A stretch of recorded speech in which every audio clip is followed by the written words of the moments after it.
Всім привіт! Всіх рада бачити на нашому вебінарі щодо важливості вимови під час складання іспиту IELTS, а головне – це частина говоріння. Отже, для початку я хотіла представитись. Мене звати Едіта, і я старша викладачка в мережі шкіл Green Country. Також я авторка навчальних матеріалів в нашій компанії і маю досвід викладання англійської мови понад 4 роки для різних рівнів та вікових груп. Тому сьогодні ми будемо поринати у світ вимови і її важливості. І також хочу повідомити, що наш вебінар буде англійською мовою, тому наразі я переходжу на англійську. So to start with, we can look at our today's agenda. What are we going to talk about today? First thing first, what are speaking part criteria in IELTS exam? The second point would be what is important in terms of pronunciation. The next one would be what are pronunciation features and how to work on pronunciation. I just want you to remember that I will read our chat, so please be free to write your answers in YouTube chat. Thank you so much. So, let's start with speaking part criteria in IELTS. As you all know, in IELTS speaking test, you will have informal interview that will last from 11 to 14 minutes. And the speaking part would be divided into 3 parts. The first part is about getting you to know with examiner, yes, something about your hobbies, about your lifestyle, and actually about your life in general. So you would talk about yourself. The second part would be a prepared speech on a specific topic. It would be a monologue where you would need to talk for 2-3 minutes. And the third part would be a discussion, and this discussion would be slightly connected with the topic that you had in part 2. So let's look at these criteria that we would have. So as we see, there would be 4 of them. Each criteria would take 25% of the speaking test. So we have vocabulary, grammar, fluency and coherence, and pronunciation. I would like you to pay attention to our today's topic, and some people can say that, oh, it's not important to pay attention to pronunciation, but it takes 25%. So today we'll see why. And we are going to talk about every criteria in detail. So the first one would be lexical resource. What is it? It's about usage of a wide range of words during your speaking part. Not always the most simple ones, yeah? So your task is to show that you can use topic-specific vocabulary without repetition. I prepared 2 examples for you. Can you please read these examples and write in the chat which example is good? Because there we have good and weak example. Can you write 1 or 2 in the chat? Which example is good?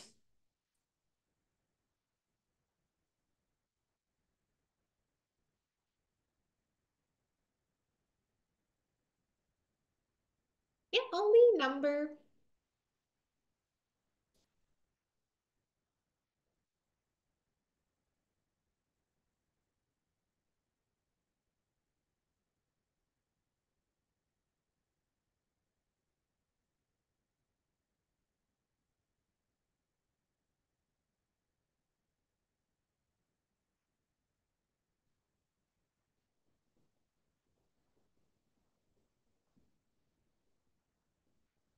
Okay, let's see.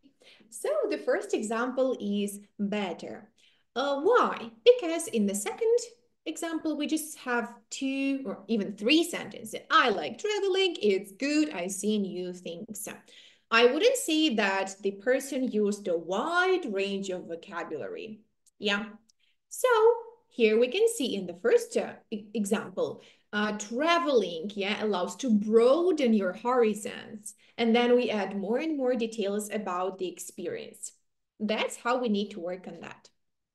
The next part would be grammatical range and accuracy. So here it's important to know and to mention that the main thing here is how you use grammar properly.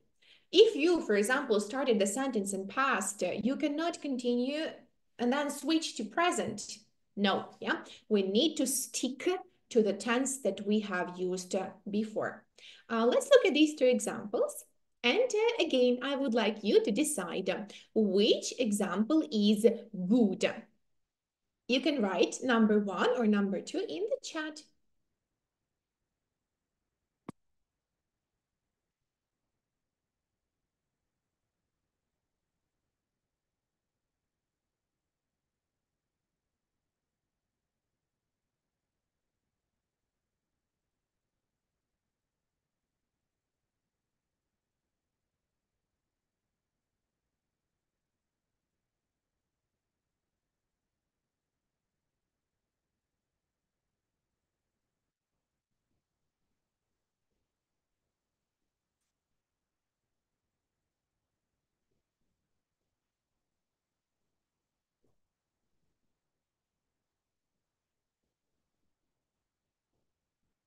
Thank you for your answer.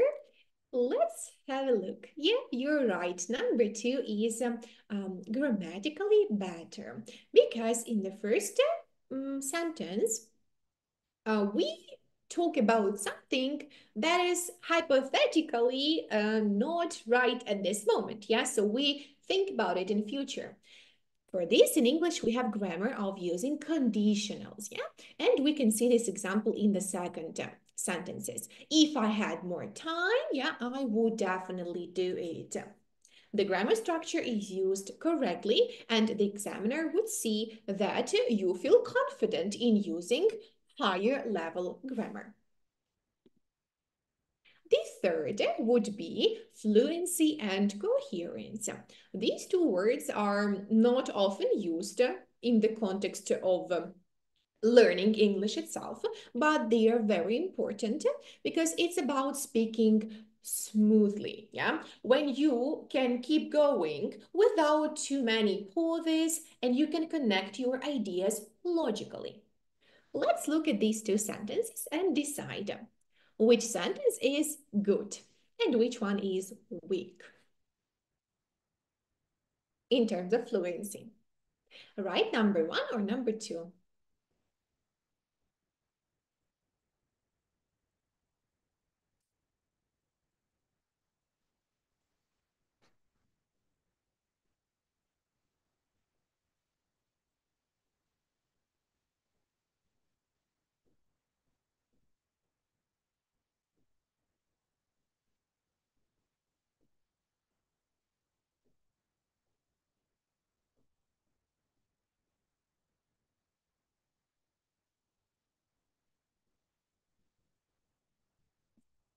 Okay, yeah, you're correct. So let's look at the second sentence. I like cooking pasta. Yeah. So when you hear this, it's actually okay to use it sometimes, but not 5 times in one sentence. That will be the most important thing for you to remember while passing your speaking part, because your fluency will give your examiner the feeling that, okay, this person is confident in his or her speaking skills, so the person is fluent in English. And look at the first sentence. I enjoy cooking, especially Italian food, for example. So you use connectors to connect your speech and not to have sounds. And the fourth part would be pronunciation. You need to remember to speak clearly so the examiner understands you easily. That is your main thing. You don't need to stuff your sentences with all the difficult words in order for examiner to see, okay, you know these words. The main thing is for you to speak, for examiner to understand you fully, yeah, without any doubt, like, what was the word? I didn't understand it. No, the examiner needs to understand every word in your sentence. So we can talk about stress, intonation, and correct sounds, and they're crucial in this part. And if you think that accent can be the problem, it's not. The main problem can be clarity of your speech. Again, let's look at two sentences and let's decide which sentence is good.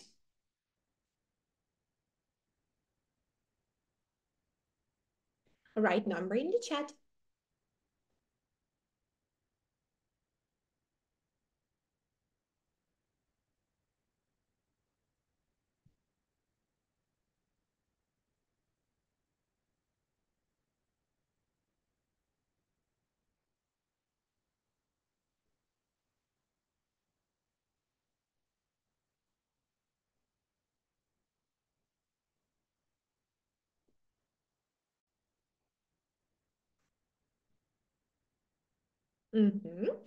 Let's see the answer. The second one is better. Why? Let's have a look at the first sentence. So some people can say, I like to visit Japan because culture is unique one. You can think, oh my God, something is wrong there. Yeah. It's okay to make mistakes, yeah, while practicing, but in terms of exam, we need to pay attention to all the sounds and to pronounce them correctly. So the correct answer would be, I like to visit Japan because culture is unique. That's why that's important in terms of understanding, because I'm sure in the first variant you didn't understand what I was saying at all. Then we will talk about what is important in terms of pronunciation. Let's talk about some harder things to start with. Yeah. So as you know, in IELTS test, there are 3 key indicators of pronunciation that are used. The first indicator would be the amount of strain posed to the listener. What it means? It's how hard does the listener, the examiner, have to work to understand you. Yeah, it's typically the process of understanding you. The second is the amount of speech that is unintelligible. The words that are incorrectly used or the words that can't be understood at all. And the third criteria would be the influence of your native language on the English that you're using. It can be written or intonation or some individual sounds. Yeah, so it means when you interpret the Ukrainian words into English and you use Ukrainian pronunciation instead of an English one. And here in the picture, you can see some bands. What means bands? These are actually your points for the speaking test. As you know, the highest point is 9. And we can see how all of these bands are actually given, what criteria you need to have. So the second one is extremely poor. Yeah, so the speech is unintelligible and the examiner cannot understand you fully. Then, yeah, the third one, it's a bit better, but still there are not a lot of positive features. The first one, you used some limited range of pronunciation features, yeah, but you had some mispronunciations and the listener had some difficulties while listening to you. The fifth one, okay, yes, there are some positive features and you're getting better and better in your pronunciation patterns. The sixth one is satisfactory, yeah? So you use the words in great context and there were not a lot of mispronunciation patterns. The seventh one, you're moving to the point of a native speaker-like person, yeah? And your accent is getting minimal.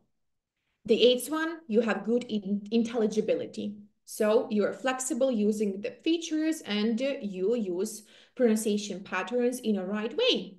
And the ninth one, it's a level of a native speaker. So you use full range of pronunciation features here. And you can use them subtly. And you can actually see more of descriptions on the official IELTS website. That's this picture is taken from. And we are going to talk about pronunciation and how it's assessed. And we have two main ways. The first way is being understood. That's about clarity. And the second way, it would be using a range of pronunciation features. And we would talk about variety and how naturally you can sound. And we are going to talk about them in details. So, the first one is being understood. Here, the first priority in pronunciation is intelligibility. How easy it is for the examiner to follow what you're saying. If the examiner has to concentrate really hard to understand you, your score will drop. Yeah. And let's discuss what helps you be understood. At first, it would be individual sounds. What does it mean? You need to make sure vowel and consonant sounds are clear. Let's remember vowel, yeah, these are голосні літери, consonant, приголосні літери. So I would like to show you this example. Here in the picture you can see this is not a sheep. Yeah, and we have a long E. So the animal itself, it's pronounced like sheep, yeah, the long one. But the transport is pronounced like ship. So we have two words, sheep and ship. And if you confuse these words, the speaker would be really puzzled in the process of conversation. So they are pronounced in the same way, but they are written in different ways. We can also talk about more examples. If you can write your examples in the chat. Can you think of the words that sound familiarly but are written differently? You have a few seconds to write.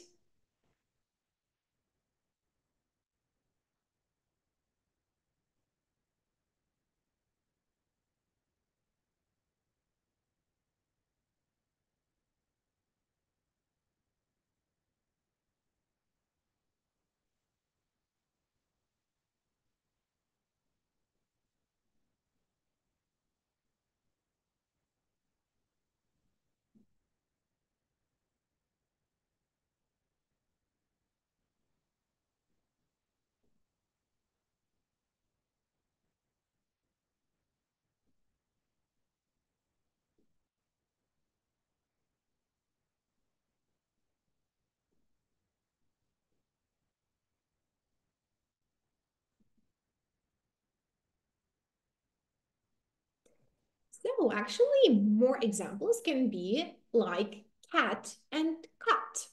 So we use different letters, but the pronunciation can be pretty similar in terms of fast speech.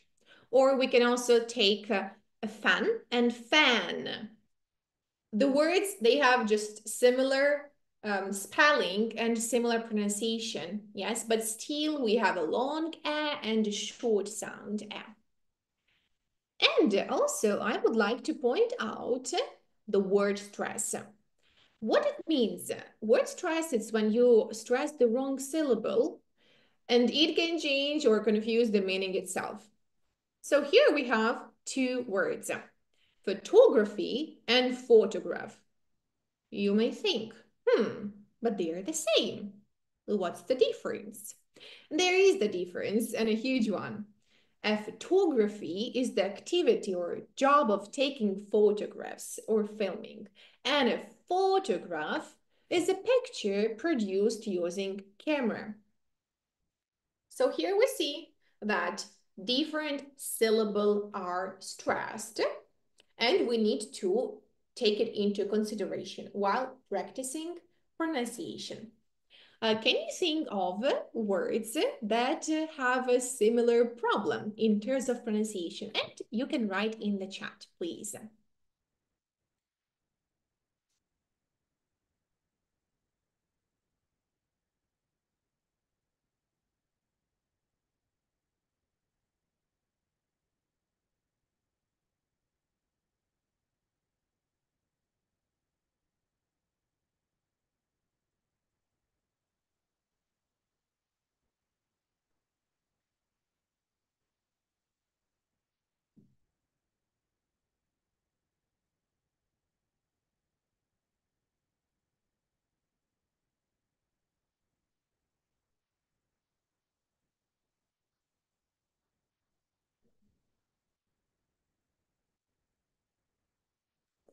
It's a bit hard to come up with examples, but you can have more time and write them in our chat. And we will proceed now. One more thing to be mentioned would be using different pronunciation features. I'm going to give you a general list of them, and we would talk about them in details in our next chapter. So some of them are word stress that we mentioned before, sentence stress, individual sounds. Then we can talk about intonation, weak sounds, and also we can talk about rhythm and chunking. I'm sure you have heard some of them, but now we are going to delve into details. So, what is important for us to mention? In the English language, it's interesting to note that all the words are made up of only 44 to 48 individual sounds, and they are known as phonemes. And not all of these sounds are necessarily pronounced in the mother tongue that we speak, yeah? It means in Ukrainian. And therefore, these phonemes, they're never properly developed or practiced. So it means that when we pronounce some words, a lot of letters or sounds, they're just missing. So we write them, yeah, in the terms of spelling, but in terms of pronunciation, we just miss them. And some of the candidates during the IELTS exam, they have difficulty with correct word pronunciation because of some features like word stress or sentence stress or some silent letters or even intonation, yeah, or rising or falling. So now let's focus on word stress.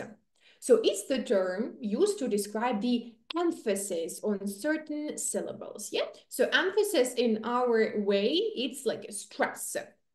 And let's look at the following example. So we have a present and to present. At first we have a noun and then we have a verb. So they don't have the similar word stress pattern. That's why we need to take it into consideration while making a sentence. Now I would like you to take part and write in the chat the words that can be written similarly, but they have different stress on a different syllable. Take your time and write in the chat.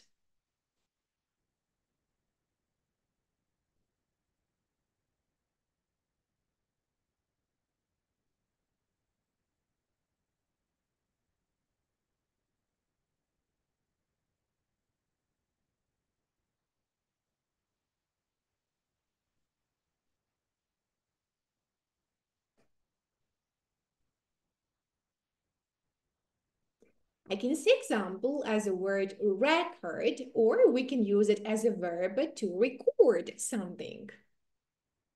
Nice example. Others can also share.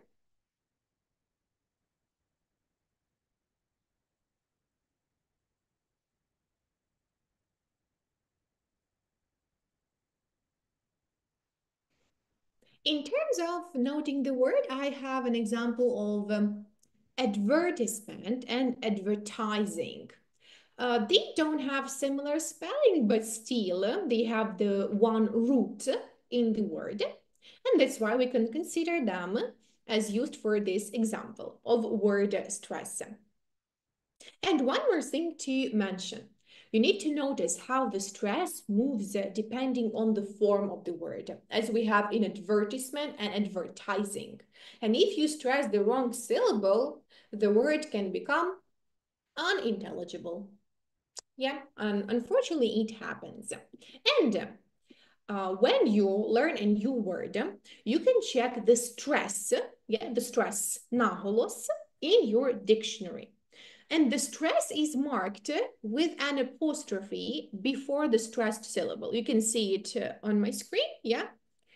I've circled the stress. So we have two words. A verb, yeah, to suspect, and a noun, a suspect. So the verbs, they are written in the same way, but the pronunciation would be completely different. And you shouldn't confuse them. And it's actually taken from Cambridge Dictionary, so that's one of the best dictionaries for you to check the stress in the words. Then we are moving further, and we will talk about some individual sounds. What is important there? Some letters in words, they are silent letters. What does it mean? That you don't need to pronounce them at all. Yeah, so here we can look at the first point. I will give you some time to read individually, and then you would check with my pronunciation. You can read.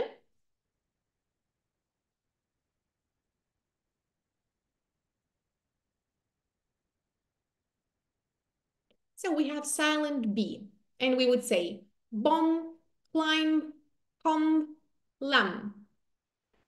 So the B letter is not pronounced at all. The second one would be silent K. You can read first.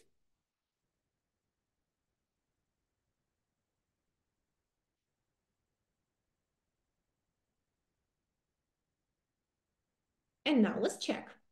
Knife, knee, knit, no. The next one would be silent H.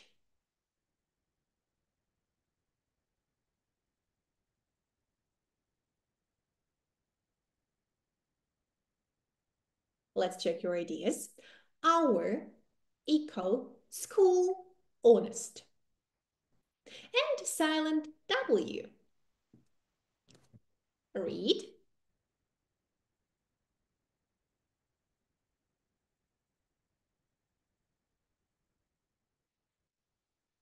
So we say rep, rec, wrong, and right. Now we see that silent letters play a crucial role in the pronunciation of some words. Also, we need to point out that we have some unstressed vowels. What are vowel sounds? They are made by letters A, E, I, O, and U. And unstressed vowels, they're the sounds that are hard to hear when we say a word out loud, because we don't stress this vowel, so it can be easy to miss them out. For example, when we have the word library, yeah, so it's written like L-I-B-R-A-R-Y, but when we pronounce library, we don't pronounce letter A at all. Yeah, so it's unstressed vowel. Then we are going to talk about some homophones. If you have never heard about them, these are words that sound similar, but actually the spelling and meaning are different. Let's look at these words. Can you please read them individually, and then we will check together.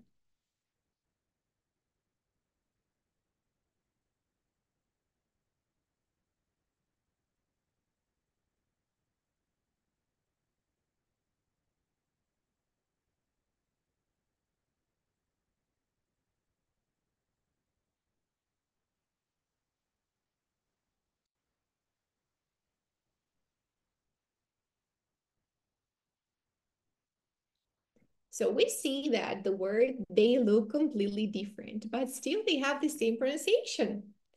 So we can say him, him, find, find, fair, fair, whole, whole, flew, flew. Homophones can be an obstacle, but if you know how to manage them, you can use them in your favor. The next thing would be sentence stress. I have got a sentence for you guys, and I would like you to think about it and which words would you stress in this sentence? Please write in the chat. You can write the word. There can be 1, 2, or 3, as many as you want.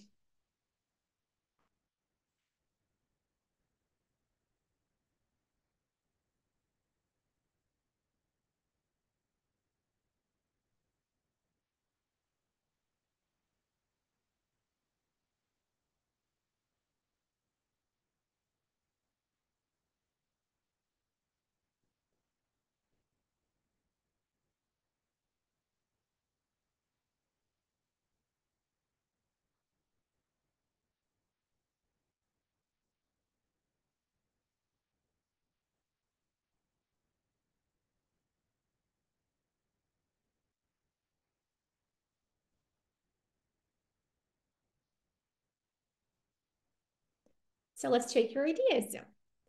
The correct pronunciation would be as the stress words that I have underlined. You can have a look at them. So we would say, meet me at 9 p.m. on the corner of 5th and 6th Streets on Saturday. So as we see there are 2 different kinds of words in the sentence. We have content words and function words. Content words, these are words that carry meaning. They are often, but not always, verbs, nouns, adjectives, and adverbs. Actually, the main words in the sentence. And we normally stress content words because they are the most important. So as we see the underlined words, they would be content words, and the other words would be function because they carry no meaning, and instead, they are mostly grammar rules. And they are not as important as content words here. So we don't usually stress them. And we can see that there are words like pronouns, me, articles, the, and prepositions of. Now we can move to weak sounds.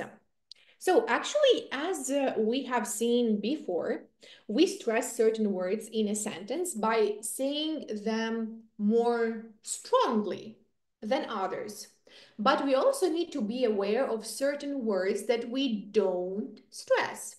So they're called weak sounds. And these words, they are often function words that are not important, as they don't carry any meaning.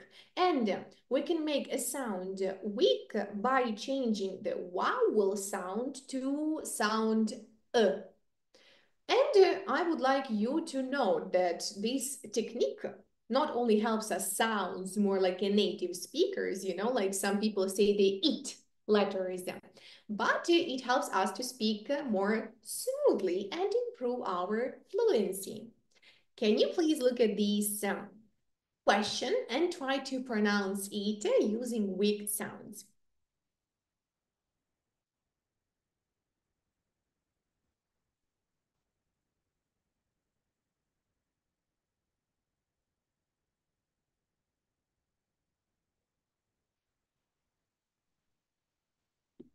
Now, if I highlight weak sounds, we would say, do you want to go to the market?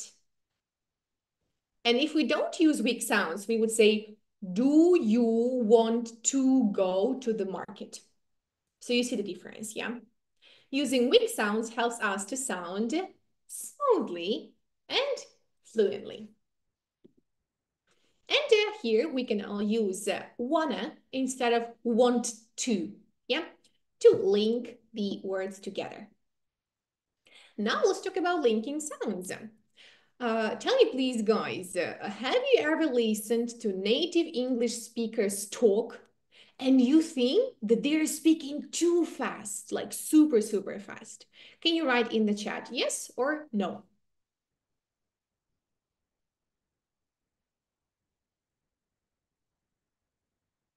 Maybe in movies or series.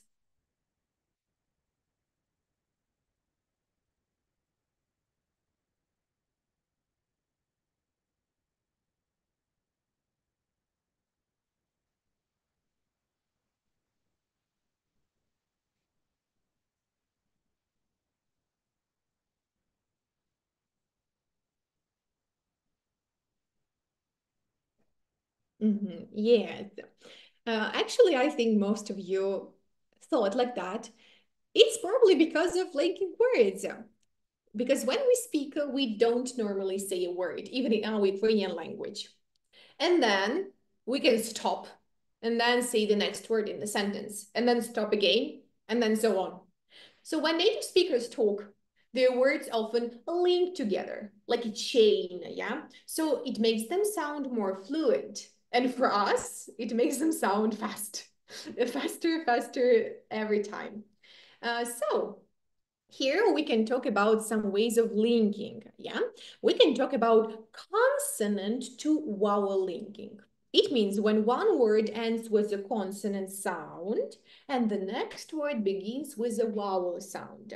So the two sounds join together. Look at this sentence. And I would like you to think how the words link together. You can pronounce for yourself.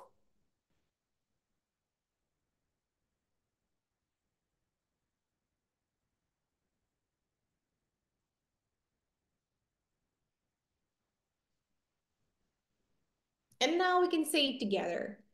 It's a little bit of a problem. And here we see the last sound of it's is a consonant. And the next sound is a vowel sound.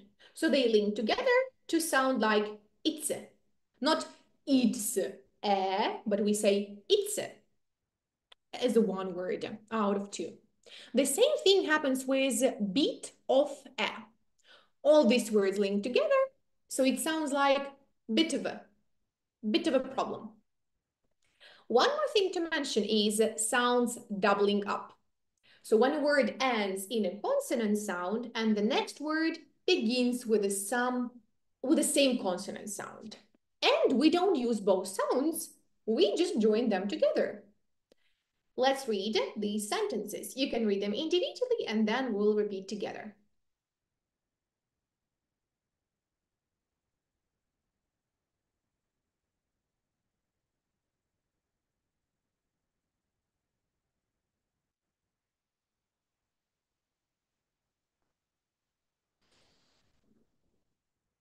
Let's say it out loud. I'm a bit tired. We have a lot to do. Tell me what to say.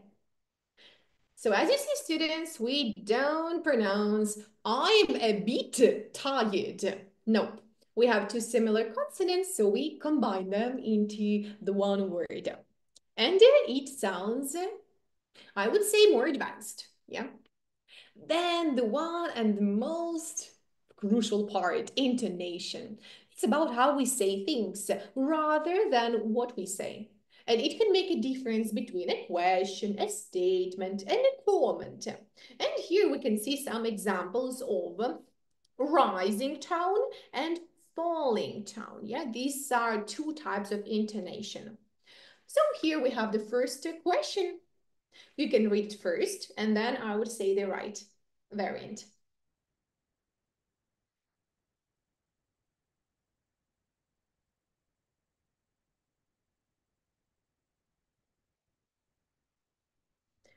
So the first one is pronounced like, are you scared? So we have a rising tone and we need to emphasize the word scared. Because if you say, are you scared? It wouldn't sound well and it wouldn't show our feelings in their best way, yeah? The next one would be, you live in Spain, don't you? And we can pronounce it in both ways, but mostly we have a falling tone, yeah? You live in Spain, don't you? And when we use falling tone, mostly we are sure in the information that we are talking about.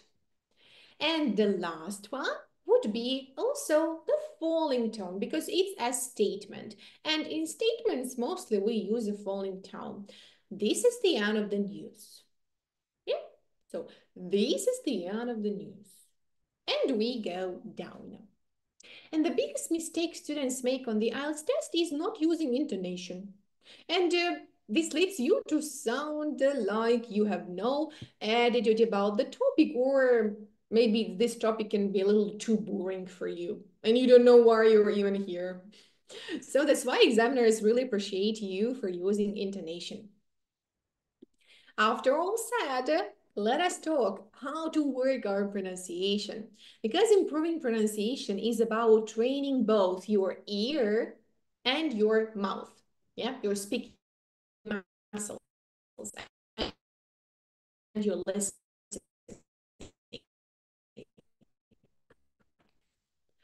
Let's look that we're going to cover this for you to follow. The first strategy would be focus on clarity but not accent. So here you need to aim to be easily understood, not to sound British or American or Australian English. No, you don't need to focus how your accent sounds. A lot of people, they have different mother languages, yeah? So this is the main focus that you need to make on, to work on clarity and your pronunciation patterns, because as it's stated, you can improve your pronunciation. Yeah, so that's your main focus there. Then you need to listen actively. You need to pay attention to rhythm of the word, to the stress and intonation when you listen to English. For example, when you listen to a song, it's better for you to listen to every particular word. And you can even repeat them in order to practice intonation. You can also break speech into features. What does it mean? You need to work separately on sounds, word stress, and sentence stress. And altogether, it will make up your intonation pattern. Then, the important part, it would be practicing regularly, but in short sections. It doesn't mean you need to practice 2 hours every day. No. I guess like 10 or 15 minutes would be enough and would be really effective than 1 hour once a week. Yeah, so you can just apart this 1 hour and splash it into separate 10 minutes a day. And then getting feedback. You can record yourself, or you can ask your teacher or a friend to check if your meaning is clear. And in that way, you can sound better. If you talk about some techniques, we can point out the most popular and the most effective. And the first one is one of my favorites, and it's called shadowing. It comes from the word shadow. Yeah, it's when you stay, for example, and then you have a shadow, yeah, behind you. It means that you need to repeat after what you hear. So, for example, you can listen to a short recording, like 1 or 2 sentences, then you can pause, then you repeat immediately, but you copy everything. You copy written, stress, and intonation of a speaker. And you can do it with some films, or even you can type on YouTube, shadowing practice, and I've attached the video of the blogger. So she actually reads the sentences and shows the sounds that are important to pay attention to. You can also use TED Talks or some IELTS sample answers, any content that you like or prefer. The next technique would be chunking and pausing. So here we need to pay attention that you need to read out loud, pausing at some natural points. Let's have a look. Last weekend, I went to the park with my friends and we had a picnic. So these pauses, they would make your speech more intelligible, yeah? And the examiner would understand you even better. Then we can also use minimal pairs practice. So it helps you to train difficult sounds with pairs of words. And there are some of them that we already practice, like ship and sheep, yeah, cat, cat, and the new one, rice, lice. And this is the best way for you to see the difference in spelling and pronunciation. Also, you can read out the individual words on the phonemic chart. If you haven't heard about phonemic chart, these are actually sounds that are used in transcribing the words. Yeah, and here we can see a few examples. Here we have sound e, bat, and sound teacher, and sound yeah, bird. And you can identify all the sounds there and practice vowels and consonants. And one of my favorite parts, these are tongue twisters. You can look at the picture and it actually means that you need to twist your tongue to pronounce them. I would like you to have a look at this tongue twister. I would say it's one of the hardest, and try to pronounce it fast. I'll give you some time.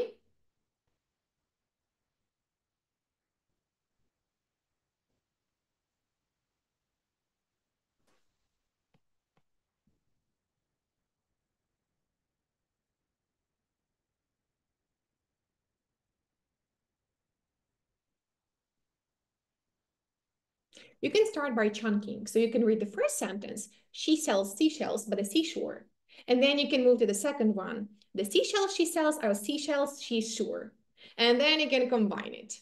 So these tongue twisters, they're really helpful for you to practice before speaking part, or just to practice your articulation before talking. And the main features. So I would like to say that it's very important to expose yourself to a world of authentic English speech. What means authentic, original English? So it means watching or listening to British or American English, the one that you like the most. You can watch English movies, news, and other programs in English. You can listen to native and international speakers on social media and maybe YouTube and discuss some issues, provoke some debates. You can also remember about the music. So be free to listen to English music, and you can work on lyrics, which is very helpful because they use updated language, you know, not the words that were popular 20 years ago, but the words that are popular right now at this moment, and even some slang words that only Americans know or only British people know.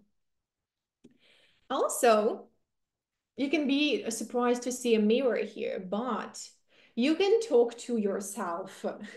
It sounds a bit weird, but you can learn a poem or you can learn a dialect, and you can stand in front of the mirror and talk to yourself and look at how your mouth is moving, and you can work on that individually without any help from others. Then books. I would say it's one of the most interesting ways to learn vocabulary and how to pronounce the words, especially in English, of course.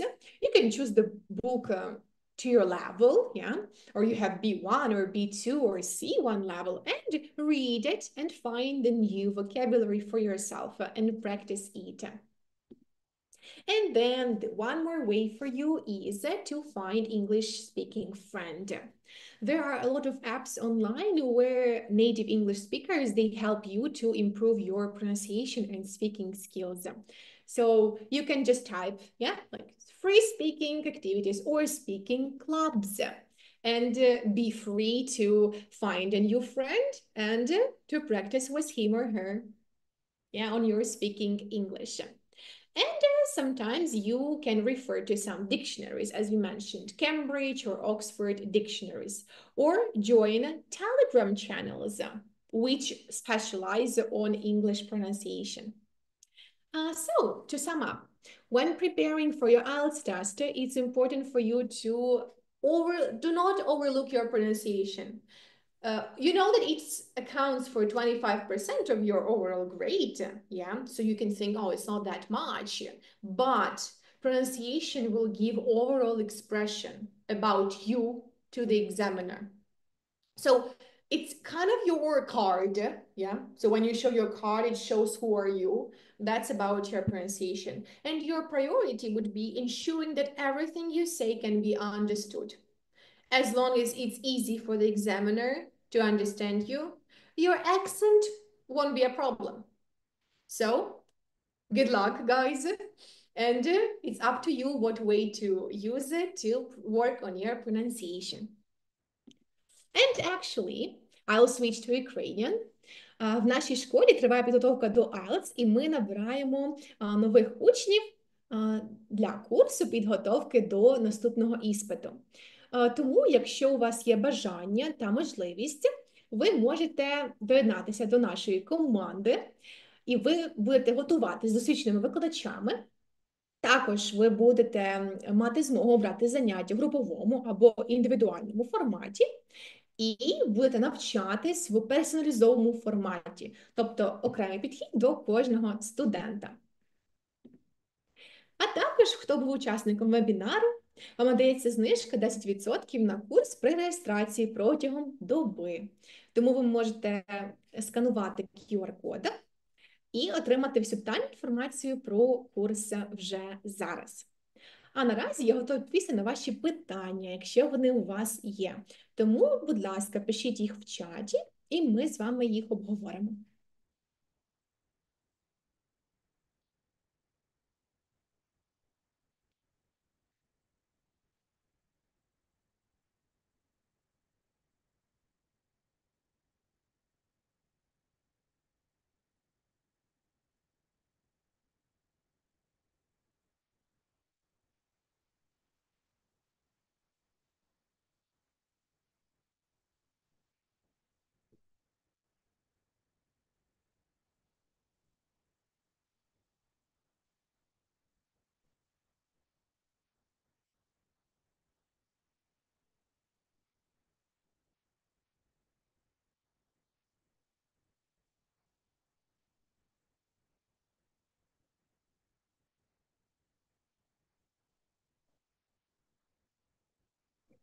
Отже, якщо наразі питань немає, тому я гадаю, що можемо завершувати. Але якщо вони у вас з'являться, то ви можете сміло сканувати QR-код і дізнаватися всі деталі тут. Дуже дякую вам за вашу увагу і бажаю вам успіхів у підготовці до IELTS іспиту. Дякую.